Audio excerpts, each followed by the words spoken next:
Imagine crossing over to the afterlife, but instead of pearly gates or, I don't know, a chorus of angels, you're handed this highly technical physics manual. Right, like a literal instruction booklet. Exactly. We usually associate the great beyond with these, vague philosophical ideas or poetry or esoteric metaphors. But today's source material just totally throws all that out the window. It presents a literal mechanical blueprint of what happens the exact moment your physical body expires. Yeah, we're looking at chapter 2 of the soul's transition and the mechanics of the afterlife. And it approaches crossing over without any of that usual mysticism. None at all, which is wild. Right. It outlines this really strict framework where our own expectations mechanically generate our immediate post-death experience.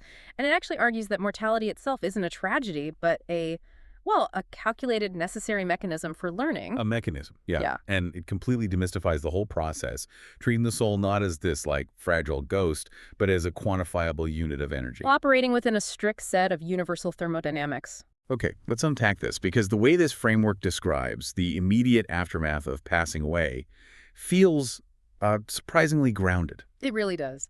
I mean, we all know the cliche of floating toward a white light, right? Right. But this source details a much more nuanced sensory shift.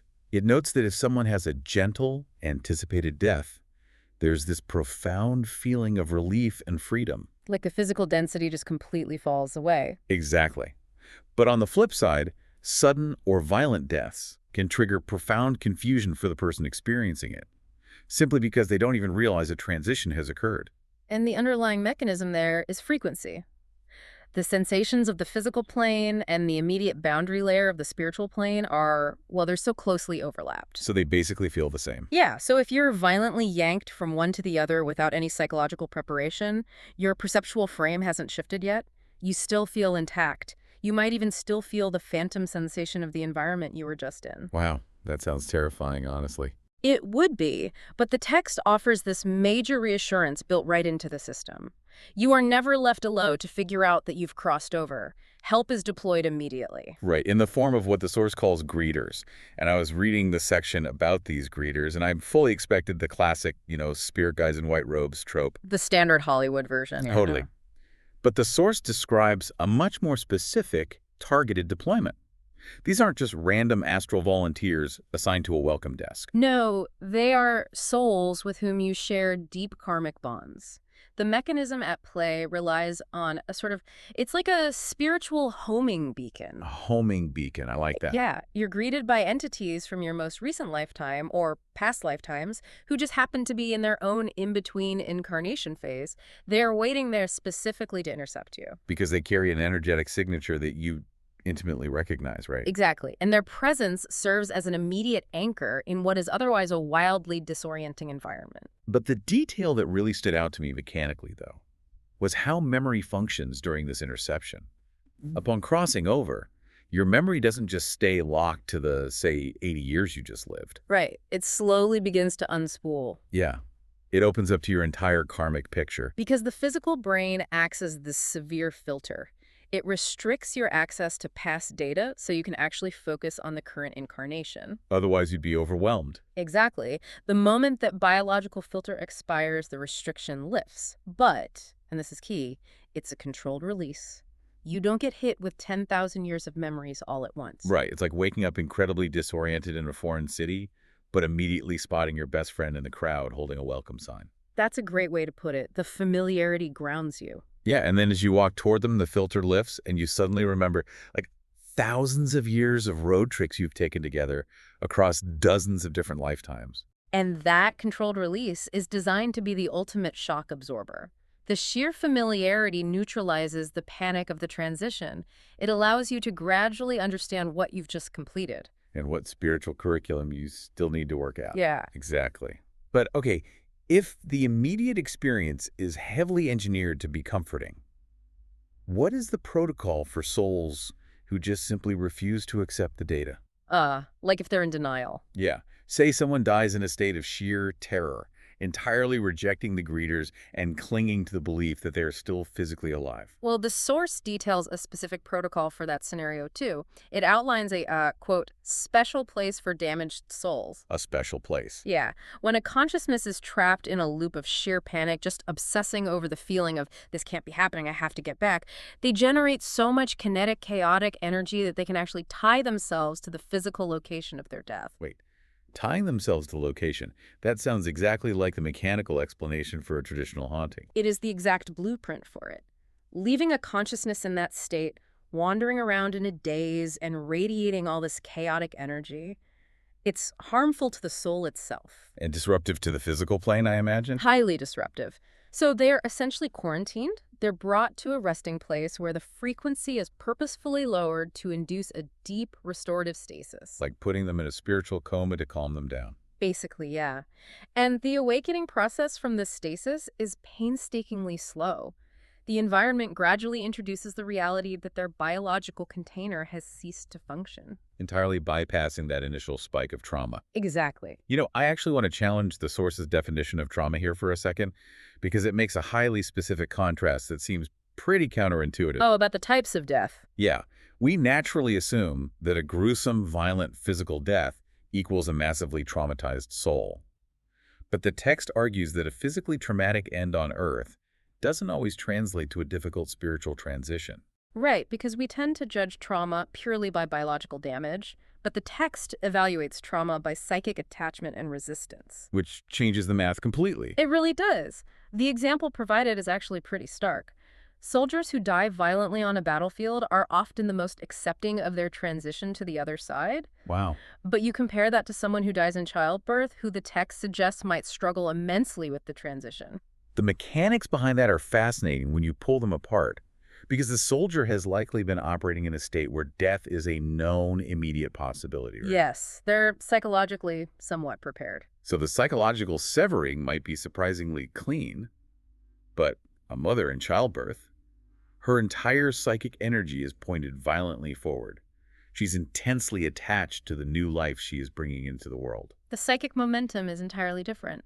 Her resistance to leaving the physical plane creates immense spiritual friction. Spiritual friction, that makes a lot of sense. Yeah, the transition is completely dependent on the individual soul's state of mind and their directional momentum, rather than just the biological mechanics of how the heart stopped beating. Okay, so if the soul's internal state dictates the smoothness of the transition, it brings up a massive question about the environment itself. If this afterlife is a structured place of healing and orientation, what does it actually look like? Like the actual architecture. Yeah. When you open your eyes, what is the architecture of this realm? What's fascinating here is the text's central law of environmental generation for the transition space. It states, quote, "That which you expect to find or that reality you create, you do indeed find." Wow. So it is a bespoke, highly subjective experience. Completely. Generated directly by the individual's consciousness. And the source pushes this rule to wild extremes. I mean, it states that if you die firmly expecting to wake up in a carnival, your consciousness will generate a carnival. If you were steeped in the dogma of damnation and deeply believe you deserve it, you will literally perceive hellfire. The environment is just a mirror reflecting your own internal paradigm. And the manifestation is instantaneous and absolute. And, it extends beyond just the scenery. It applies to the spiritual figures that greet you too. Oh, like the text specifically highlighting the Jesus energy. Exactly. If a person transitions with an overwhelming expectation or request for Jesus to be there, that specific energetic form will manifest to assist their crossing. And it explicitly applies that rule across the board. Mm-hmm. If you hold a deep, abiding belief in any particular entity, whether from Eastern philosophy, Western religion, or even just a completely personal mythology, the ambient spirit energy will mold itself to that expectation to ease your crossing. It's all about whatever makes you comfortable enough to transition smoothly. But wait, hang on, I got to push back on this a little bit. Okay, go for it. If the afterlife is just a flawless projection of whatever we individually expect to see, whether that's a carnival, eternal hellfire, or a specific religious savior, how is that any different from just being trapped in a solitary holodeck? That's a fair question. Right. Is there an actual objective reality to this realm, or is the afterlife just a custom-built, isolated simulation for every single soul forever. Well, the text actually provides a very clear synthesis for this potential solipsism. It explains that this custom-built simulation is strictly the transition phase. Ah, okay, so it's not the final destination. Not at all. Nor is it the objective reality of the spiritual plane. So it's a temporary buffer. Highly temporary. It is a coping mechanism. You can think of it as a localized psychic shock absorber based on the individual's preparation prior to death. I see. Once the soul is stabilized and the panic subsides and they are successfully oriented by those familiar greeters, the subjective illusions dissolve. They just fade away. Yeah. The bespoke architecture fades away and the spirit integrates into the actual objective plane where the learning and progression actually take place. Okay, so the subjective stuff is just the waiting room. Yeah. Decorated exactly how your subconscious needs it to be so you don't panic. Exactly. But once the illusion fades, what is the objective environment they step into? Because this brings the conversation away from the emotional experience of the crossing and directly into the hard physics of the source material. Yeah, and the text makes one of its boldest structural claims right here. It says, there is no such thing as matter. Which is a huge statement to just drop. It is. It argues that the soul isn't a thing sitting inside a biological container. The soul is pure energy, operating a dense energy interface. And it relies heavily on the laws of thermodynamics for this, specifically using fire as a demonstration of conversion. Right. The fire analogy is perfect. Yeah, when you burn a piece of wood, the wood doesn't cease to exist. It converts into heat, light, and ash. The energy was always there, just densely packed. And the text applies that exact same logic to human consciousness. Electricity can't be destroyed, it just changes mediums. Meaning the physical world around you, everything you can touch, see, and interact with right now, is just energy manifested in a lower, baser frequency. Exactly. You are not a physical body that possesses a soul. You are an immortal unit of energy currently utilizing a biological avatar to navigate a specific density. Here's where it gets really interesting, though. Knowing we are immortal units of energy makes humanity's obsession with physical immortality look entirely backward. It really does. We spend billions on anti-aging creams and life extension technology. Right. We desperately want to live forever in these biological avatars. Yeah. But the text claims that if we actually succeeded, if we stayed in the physical realm or even the spirit realm forever without cycling through transitions, it would result in complete systemic stagnation. Absolute stagnation. And the source leans on a highly relatable analogy to explain why eternal stasis is just a mechanical failure. You're the third grade one, right? Yes. Think about it. If you successfully complete the third grade, why would you want to sit at that exact same tiny desk doing the exact same rudimentary math problems for the rest of eternity? You would completely lose your mind.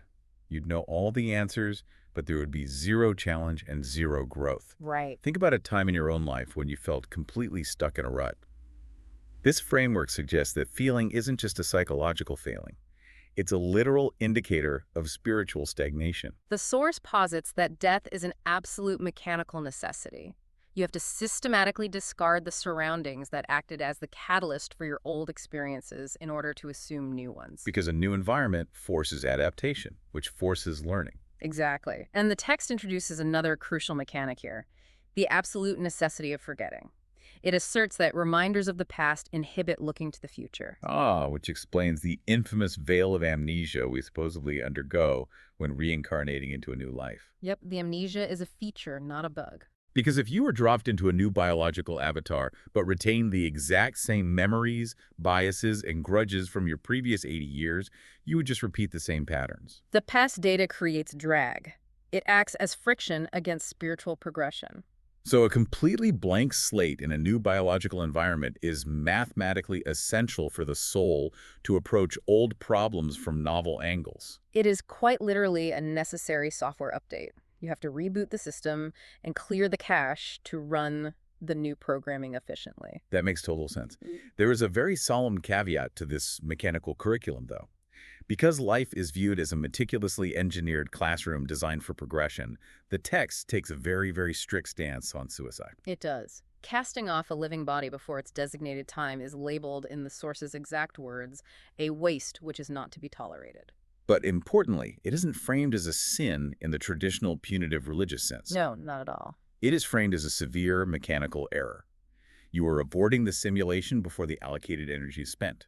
And the source states that suicide generates a heavy, chaotic, kinetic energy that inevitably follows the soul to the other side. It creates a karmic bottleneck. Exactly, because the universe operates on the conservation of energy. Yeah. You cannot cheat the curriculum by destroying the interface. Right. Those unlearned lessons and that unresolved negative energy simply have to be processed on the spiritual plane or aggressively dealt with in the immediate next incarnation. The work just cannot be bypassed. You're just delaying the homework, basically. Exactly. Now, laying out this cyclical, energy-based framework makes a tremendous amount of logical sense. It's a really efficient system of constant renewal, It is. which naturally raises a glaring question. If this is all just a highly structured, fiercely supported school, why is humanity so collectively, paralyzingly terrified of death? The text provides a very pointed answer to that, and Yeah. it completely refuses to blame our natural biological survival instinct. Oh, really? So what does it blame? It places the blame for our collective terror squarely on the shoulders of philosophical dogma. Specifically, religious and philosophical frameworks that enforce a single incarnation model. The traditional idea that you get one life and then face eternal reward or eternal damnation based on how you performed in that one short window. Yeah, the source labels these single life models as foolish because of how effectively they amputate human curiosity and close off the mind to the broader mechanics of existence. Well, if we look at the psychological toll of that one life belief, it is staggering. The text argues this dogma is the root cause of immense anxiety and depression across the globe. Which makes sense. People are utterly terrified that they're going to permanently ruin their one and only chance. Exactly. If you believe you only have a few decades to get everything perfectly right or else face literal eternal torture, the pressure is paralyzing. Every single mistake feels fatal. But by contrast, recognizing that we operate within a system of successive existences kind of diffuses that terror. It totally does. It allows us to strive for our best without that crippling fear of permanent failure. A mistake is no longer a one-way ticket to damnation. It is simply data to be integrated into the next attempt. It completely neutralizes the fear of failure. But, the text makes some highly controversial claims about the history of this dogma. It really pulls no punches here. No, it asserts that historical religious leaders across various major schools of thought actually knew about the reality of successive existences. They understood the mechanics of reincarnation. But they systematically suppressed that truth to maintain authority. Because the mechanics of fear-based control are incredibly simple.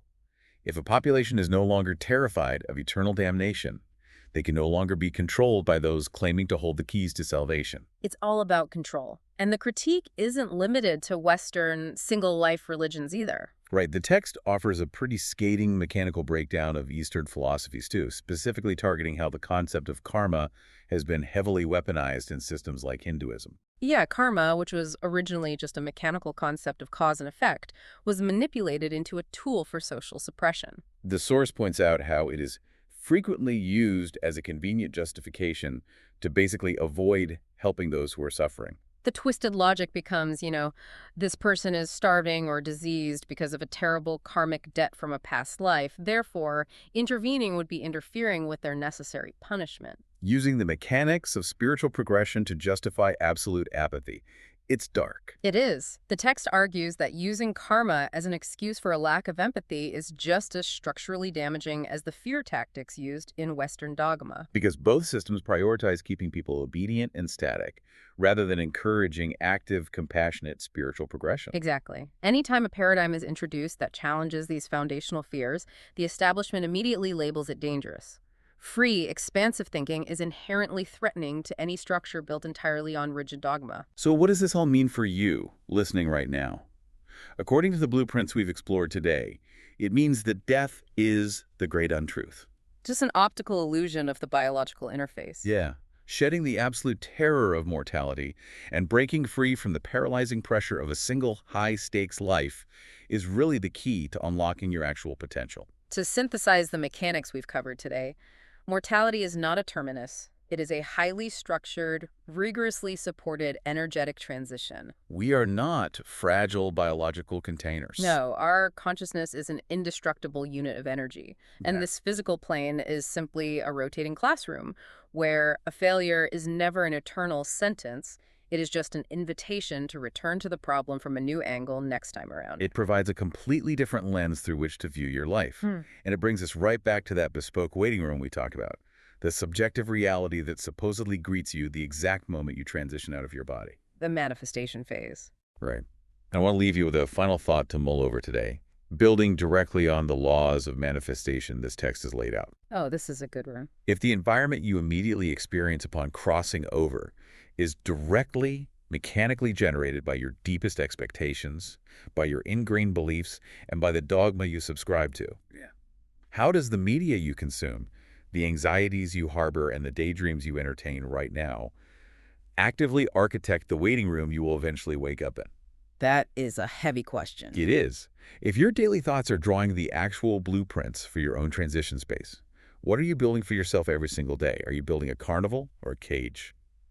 Thank you so much for joining us on this deep dive. Keep questioning the blueprints, keep learning, and as always, keep diving deep.